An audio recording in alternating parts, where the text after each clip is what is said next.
All right. So this exciting new passion is coming in. All right. Perhaps the situation is this. Some of you guys may have already hashed out the details of what your utopia looks like. Or maybe you've already started on the journey of manifesting a beautiful connection or emotional connection with someone. But the Seven of Pentacles can talk about reevaluating where you are to get to where you want to be, or how you view what you're doing and how you can get to where you want to be. So the Eight of Pentacles is such an interesting card in this respect, because I kind of feel like you guys have definitely taken a step back to observe. And I know it's typically not necessarily like the go-to definition for the Seven of Pentacles, but there's a lot of observation. There's a lot of gathering information with this card that I feel like you guys are definitely doing. And the reason why is because you guys have an intention. You're setting the intention, you're setting this new project in mind, something fun, something that has a lot to do with a lot of energy, a lot of high vibrations, a lot of desire and lust and pleasure of some sort, something that gets the fires going. Some of you may have had someone come back from the past and you're reevaluating how you prefer to go about dealing with it, and if there's anything left to work with at all. What areas may need to be worked on. Okay, so we got some thinking that we've got going on here. The heart of your reading has got the Eight of Cups in this. And to me, when I see or hear about the Eight of Cups, especially when in this sort of situation and the combination of cards that we've got here, I definitely feel like we are acknowledging what's no longer working for us. No longer like serving, giving us anything to work with. No longer allowing us not allowing us, but no longer giving us something to discover or to understand about ourselves. I think we've completely used what we needed to use from this. So the situation is that we're emotionally drained. There's nothing more we can give to a situation anymore. We've reached the top of our capacity of handling something, and now we are ready to move on. It's about moving on, changing our focus, redirecting our northern star, if that makes sense, or repositioning it rather. So I feel like with the Eight of Cups, this situation is saying that how much you are ready to kind of move on. Like you're not quite interested to stay and linger. So in the past, you had the King of Cups. You have an ideal lover already. You already know who this person is. You already know what this person's going to look like, how this person feels, how you want them to make you feel. You know exactly what this individual looks like. There was lots of daydreams with this individual here. Sometimes this can indicate this is an actual person, the Pisces, Cancer, Scorpio, whom you last interacted with, and this person was quite mature for how they displayed themselves, or this is you guys mastering your own emotional and your own emotional portion of yourself, becoming more aware of your emotions, mastering the flow or the way you respond to certain things in your life to manifest what you want to manifest. So you know exactly what this is for you guys in your own personal stories. So with this translation, right, I feel like with this mastering of your own emotions here, or dealing with somebody from the past here, I don't really feel like this person was emotionally manipulative or underhanded in some way, but I do feel like this person had some serious conflict attached to that, and you've made peace with it somehow, or you've created a way to be more self-sustaining, or to have more self-esteem, higher self-esteem for yourself in this area through this kind of interaction. And I don't know why I'm connecting this with the external energy, the Five of Swords, with the King of Cups in the past, but I do feel like they have something to kind of do with it. There is something that is non-compromising though. The Nine of Pentacles does tell me that there is a serious amount of boredom. There's nothing really going on. There's nothing really interesting or challenging you at this moment. And as much as comfortable as this environment is, it's not giving you something emotionally back. There's something emotional that you're not getting from this situation anymore. So the Five of Swords is coming in where there is this change and perhaps in perspective about how this is supposed to look for you, or what this should look like for other people, or what this should look like for you, rather, right? How this should look, how this should be. So let me see, honestly, why is this Five of Swords coming up in the external energy? The Tower. Unexpected changes and adjustments in your life. Alterations to the magnified degree. But the Five of Swords is a ruthless energy. It can be very ruthless. Looking out for your own best interests sometimes, or someone around you that's looking to sabotage your way of life. But I don't think this is anyone outside of yourself. I feel like because you're bored, you're sabotaging your security to make a situation happen for there to be something not only interesting, but to get you moving, get you motivated. Some of you guys may or may not really notice that you're doing it and do that sabotage. You will hit a space where you have to conquer some fears or doubts about yourself that you may not have noticed being in a place that's so comfortable. It could be. However, that's something, and it's a totally different extreme case. And even then, this isn't an act of love. Even if you were to sabotage your comfortable life, you are not doing it because you hate yourself. You're doing this because you love yourself and you want to give what you want. Give yourself what you want. So if that doesn't apply to you, then don't apply. If those of you that are willing to be honest about it, go ahead, say it. Be honest with yourself.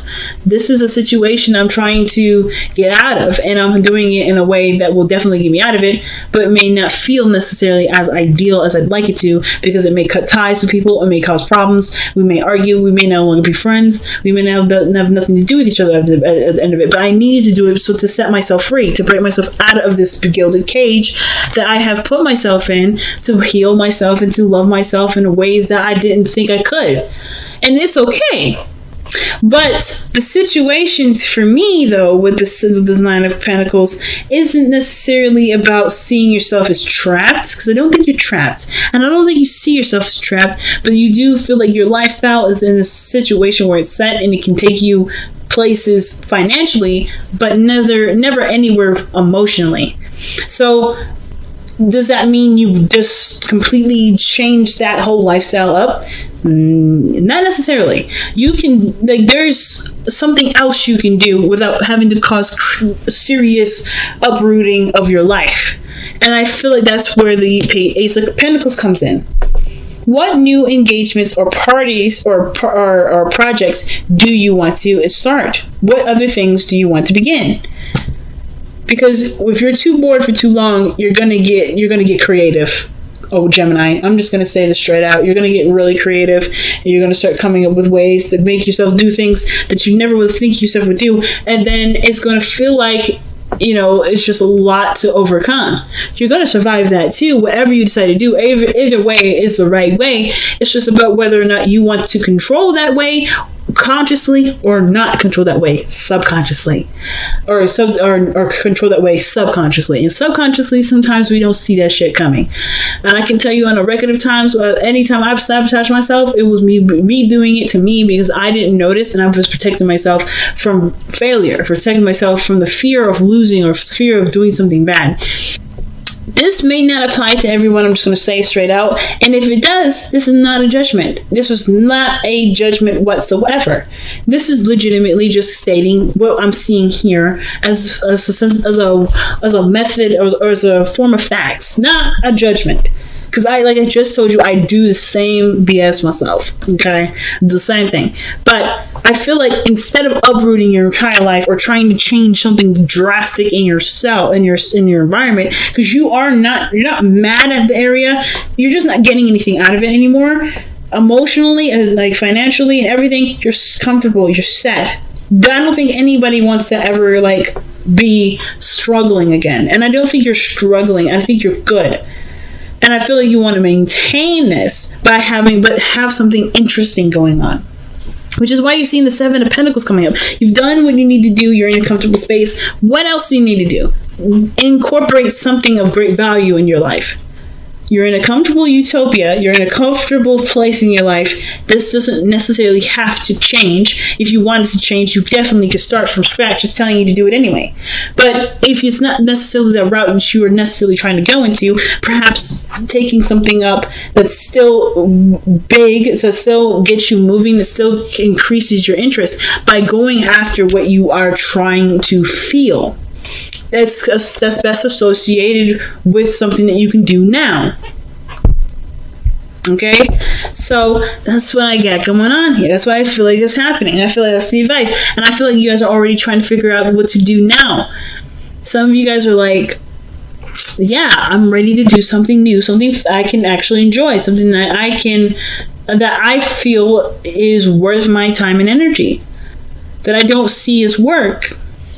Now, your hopes and fears is the Ten of Pentacles. Like I said, I don't think you guys want to leave a space where you're financially comfortable, or at least remove yourself out of a position of feeling of being all right, like financially, stable wise, emotionally, whatever. Like, you have this connection with yourself, this independent view of yourself. You want to keep that the best as you can, and you can always keep it no matter what situation you're in case you do decide to just like say, you know what, let's start from absolute scratch. And even if it is starting from absolute scratch, the advice is literally what you've been already thinking.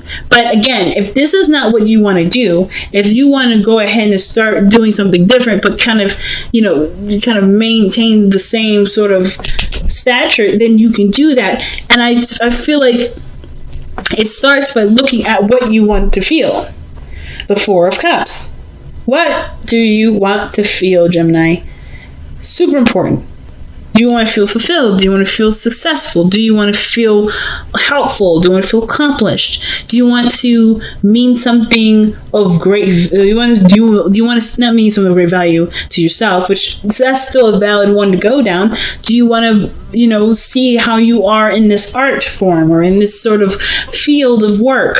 Is there something about this area that's intriguing, that's interesting to you, that you'd like to discover and learn more of and become efficient in? Whatever those areas are, it's all attached to an emotion. And until you find that emotion, but once you find that emotion, it's going to be super easy to pinpoint what you want to do. And I love this card in the back underneath the deck, and I don't typically look at these nowadays, at least for the videos. I look at them all the time for my personal readings, but for the videos I don't do them.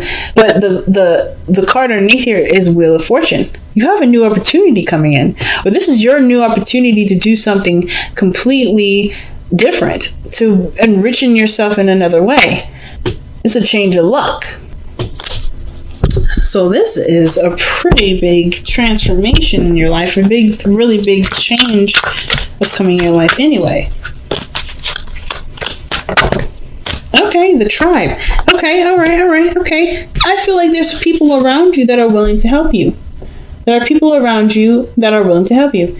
And it does have a lot to do with the environment that you put yourself in, the people that are willing to work with you, and what role you play in the whole situation too. Most importantly, you have people around you that you can brainstorm, that you can collab with, that you can, maybe bounce ideas off of. And there is a role that you can play in doing that helps other people. You don't have to do this by yourself, as the Nine of Pentacles can sometimes suggest. Doing something solo, or being alone, or doing something without anyone else's help. You don't have to do it by yourself. You can do this with people around you that love you and want the best for you as well. It's just like, so I feel like if you've got people or a group of people that around you that want you to be happy, or are just as interested as you are about, what your next steps will be, I feel like collabing and bouncing ideas off of them, it will definitely give you some ideas. The Ace of Pentacles, to start working on something. Wow, let two become one as well. Wow. Interesting. Now, I didn't really see another person in here, but the fact that the King of Cups is in the past, it reminds me that there is another person. Now, I feel like the most of this reading is about you, but to become one. Interesting. It usually implies that there's another person involved, and that your unity does not infringe on your beautiful, unique individuality. But in that sense, I feel like the Two of Cups is saying that in order for you to successfully manifest the King of Cups, you have to embody the King of Cups. This person that you've manifested in the past, he exists within you, and he can come through you. If this is the ideal lover and you haven't been able to, or you haven't necessarily mastered your emotions quite right, or quite immediately, or in the past, you haven't mastered them, don't beat yourself up. This is not a judgment. It's okay. Perhaps this meaning of the King of Cups is about who you've manifested in your life, or who is your ideal person.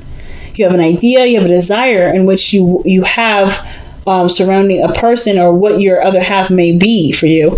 And the only way, not the only way, but a way of going about manifesting this or starting a new journey is living the embodiment of your person, like being the person that you want in your life.